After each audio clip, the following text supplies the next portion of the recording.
ব্যবসায়ী অপহরণের ঘটনা ঠিক ৪৮ ঘন্টার মধ্যে ব্যবসায়ীকে উদ্ধার করা গেল। গত সোমবার ঝালদা থেকে লোকেশ গড়াইকে অপহরণ আর কয়লা ব্যবসায়ীর খোঁজে বিশেষ দল তৈরি করে পুলিশ। কিভাবে খোঁজ পাওয়া গেল এই ব্যবসায়ীর, ইন্দ্রজিতের কাছ থেকে জানতে পারবো। ইন্দ্রজিৎ, ৪৮ ঘন্টার মধ্যেই ব্যবসায়ীকে উদ্ধার করা সম্ভব হলো কিভাবে?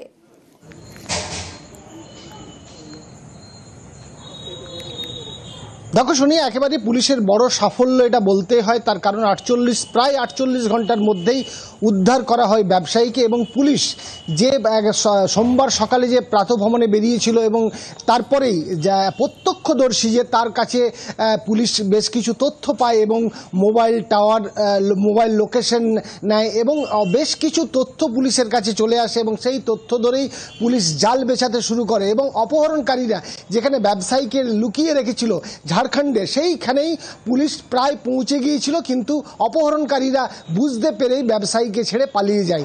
যদিও ব্যবসায়ীকে উদ্ধার করা সম্ভব হয়েছে, তিনি সুস্থ আছেন এবং তাকে অপহরণ করার মূল কারণটাই যেটা বড়সড় সাফল্য। আমাদের পার্শ্ববর্তী যে রাজ্য ঝাড়খণ্ডের কিছু হাই রোডস আমরা পাই, সেখানে আমরা ডিফারেন্ট টিম ফর্ম করে সাইমালটেনিয়াসলি আমরা ড্রাইভ করি। এই হট এবং কন্টিনিউয়াস চেসের ফলে তারা ওকে অ্যাবান্ডন করে একটা জায়গাতে চলে যেতে বাধ্য হয়। আমরা সেখান থেকে ওকে রিকভারি করি। এই লোকেশ গড়াইকে আমরা রিকভারি করেছি। We have also identified the offenders who R involved in this crime. আমরা খুব তাড়াতাড়ি আশা করি তাদেরকে অ্যারেস্ট করতে পারি। শিক্ষা নিকেতনের ক্যাম্পাস, আর সেখান থেকে গাছ চুরি হয়ে যাচ্ছে। এমন সব গাছ চুরি হচ্ছে যেগুলো অনেক দাম। বহু মূল্যের দুটি সাদা চন্দন গাছ চুরির অভিযোগ। আরো বিস্তারিত জানাতে পারবে শরদিন্দু রয়েছে আমার সঙ্গে। শরদিন্দু, দুটি সাদা চন্দন গাছ চুরির অভিযোগ উঠে আসছে। এই চন্দন গাছের তো অনেক দাম, কিন্তু গাছ কাটা হবে কেন? কারা এই কাজ করছে, কেন করছে? কোনো পারমিশন কি আদৌ ছিল? নিশ্চয়ই নয়।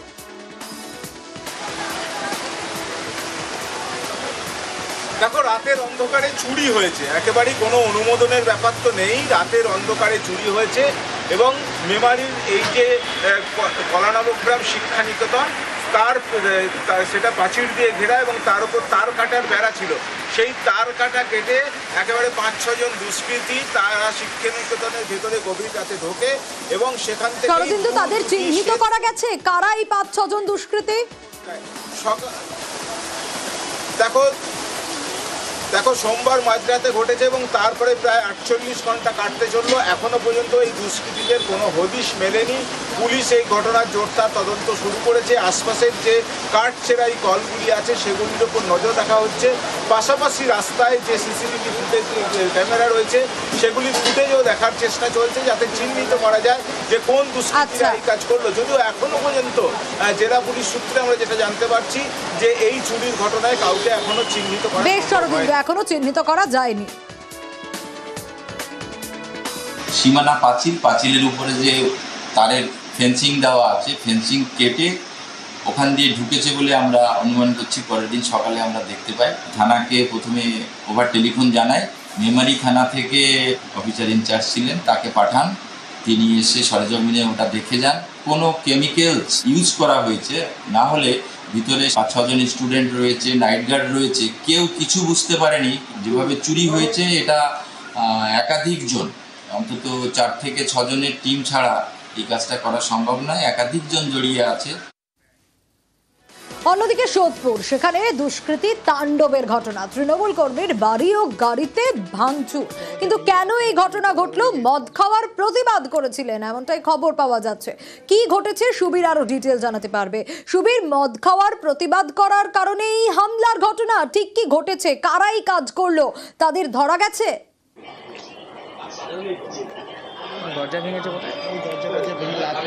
দেখো, পানিহাটি পৌরসভার ১৫ নম্বর ওয়ার্ড প্রান্তিক এলাকা, সেই এলাকাতে কিন্তু মদ্যপানের প্রতিবাদ করেছিল ওই এলাকারই বাসিন্দারা। এবং যে প্রতিবাদ করেছিল সে কিন্তু এলাকার তৃণমূল কর্মী বলে পরিচিত এবং সে পেশায় টোটো চালক।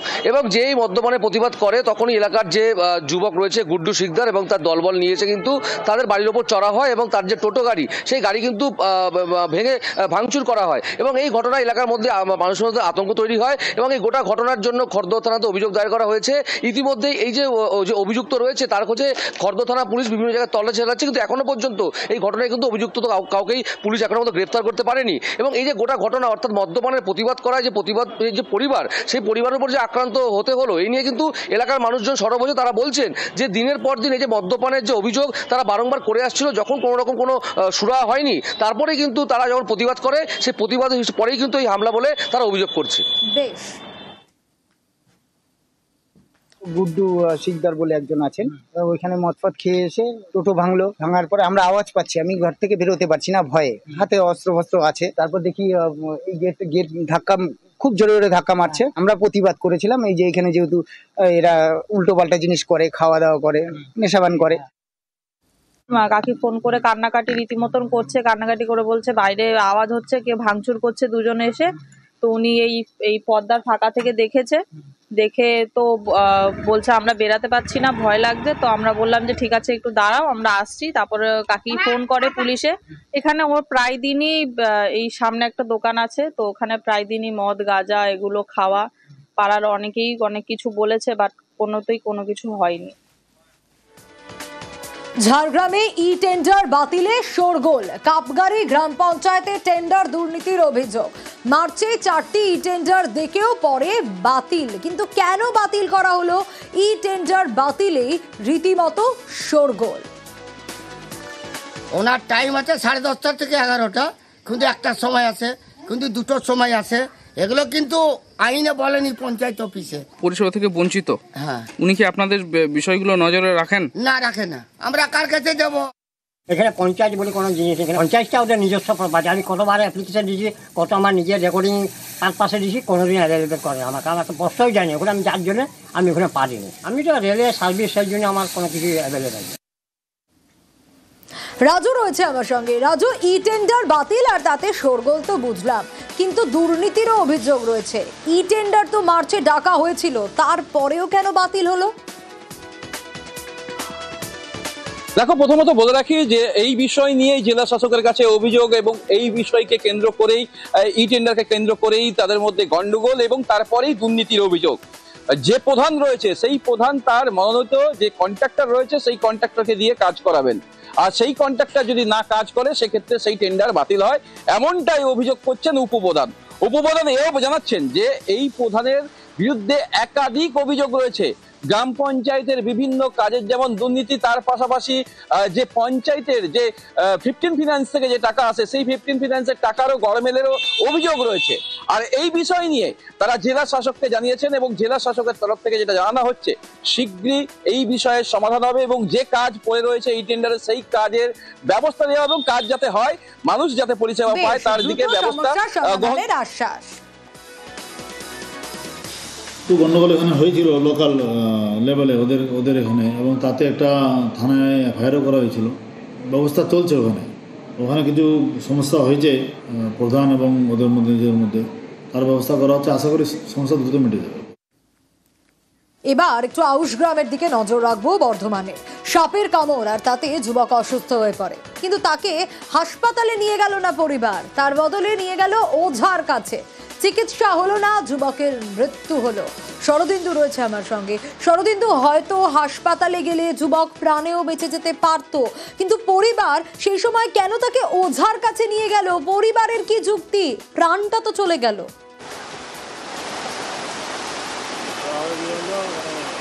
একেবারেই দেখো, সচেতনতার এখনো কতটা অভাব সেটাই এই ঘটনা প্রমাণ করলো। কারণ আউশ গ্রামের যুবক সময় মুর্মু, তাকে মধ্যরাতে সাপে কামড়ায় এবং 4 টাকার গাড়ি ডাকা হয়, অর্থাৎ তারপরেই তাকে হাসপাতালে নিয়ে যাওয়া সম্ভব হতো, কাছে হাসপাতাল বা বর্ধমান মেডিকেল কলেজ হাসপাতালে। কিন্তু তা না করে তাকে নিয়ে যাওয়া হলো মঙ্গলকোটের একটি ওঝার কাছে, এবং সেখানে জড়িবুটি খাইয়ে তাকে সুস্থ করার চেষ্টা হলো। কিন্তু ততক্ষণে সে মৃত্যুর করে ঢলে পড়ে, এবং তার অবস্থা খারাপ দেখে ওঝাও তাকে হাসপাতালে নিয়ে যাওয়ার পরামর্শ দেয়, এবং বর্ধমান মেডিকেল কলেজ হাসপাতালে নিয়ে আসা হলে চিকিৎসক তাকে মৃত বলে ঘোষণা করে। এখন তাদের আত্মীয় স্বজন থেকে শুরু করে এলাকার বাসিন্দারা সকলেই বলছেন যে প্রথমেই যদি এই সময় মুর্মুকে বর্ধমান মেডিকেল কলেজ হাসপাতালে নিয়ে আসা হতো। একেবারে সচেতনতার অভাব, আর তাতেই আজ প্রাণ চলে গেল যুবকের। কখন সাপে কামড়াচ্ছে সেটা বলে নাই, আমাকে ডেকে তুললো তখন সাপ বলছে সাপ দেখো কি সাপ ওঠে না আমি তো দেখতে পাই নাই, দেখাদেখি করেছে ওরা খোঁজাখুঁজি করেছে পাই নাই। তারপর আমি বলছি ওকে দেখতে হবে না, আগে চলো হসপিটালে চলো, আমাকে এখানে নিয়ে চলো, এখানে শুনেছি ভালো হয় সবাই। হ্যাঁ, আর ওষুধ মানে মিক্সচার করলো, মিক্সচার মেশিনে কথা নাই কিছু নাই, মানে পুরো নিঃশ্বাস বন্ধ হয়ে গেছে। আমরা খবর দেখাই সাধারণ মানুষের সমস্যা সমাধানের জন্য। আমরা রামপুরহাটের 9 ও 12 নম্বর ওয়ার্ডের ছবি দেখিয়েছিলাম, যেখানে নিকাশি ব্যবস্থার কিরকম অবস্থা ছিল দেখুন। টানা বৃষ্টি আর তাতে জল জমে ভোগান্তি। আর আমাদের খবরের জেরে এলাকা পরিদর্শনে যান বিধানসভার ডেপুটি স্পিকার। আর সেখানে গিয়ে তিনি কি বললেন, কত দ্রুত ব্যবস্থা নেওয়া হবে, অক্ষয়ের কাছ থেকেই জানবো। অক্ষয়, আমরা খবর দেখাই সাধারণ মানুষের সমস্যা সমাধানের জন্য। টানা বৃষ্টিতে কি ভোগান্তি হচ্ছিল এই মানুষগুলোর সেটা আমরা দেখিয়েছিলাম। আর তারপরই এলাকা পরিদর্শনে গেলেন বিধানসভার ডেপুটি স্পিকার। তারপর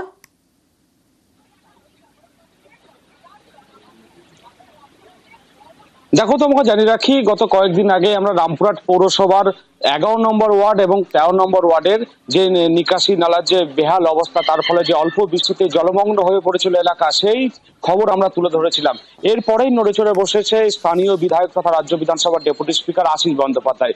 আজকে তিনি 9 নম্বর ওয়ার্ড এবং 11 নম্বর ওয়ার্ড এই দুটি এলাকায় পরিদর্শন করেন এবং সেখানে রামপুরহাট পৌরসভার চেয়ারম্যান সৌমেন ভকতকে তিনি নির্দেশ দিয়েছেন, শহরে নিকাশি ব্যবস্থা যদি বেহাল হয়ে থাকে সেক্ষেত্রে অতি দ্রুত ব্যবস্থা গ্রহণ করতে হবে, যাতে সাধারণ মানুষের কোনো রকম সমস্যা না হয়।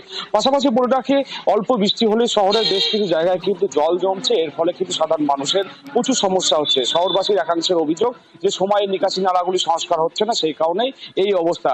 যদিও বিধায়কের তরফ থেকে কড়া ভাষায় একদম পদক্ষেপ গ্রহণ করার নির্দেশ দেওয়া হয়েছে। বেশ, পৌরসভা যথেষ্ট উদ্যোগ নিয়েছে, কিন্তু তার সত্ত্বেও আমরা দেখছি যে জল নানা কারণে জমে থাকছে।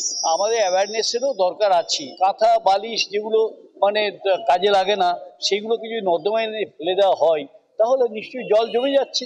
এবং আজকে আমরা অনেক কাউন্সিলরও এসছেন এখানে, আমিও এসছি, আমরা দেখে নিচ্ছি যে কিভাবে এর সমস্যাটার সমাধান করা।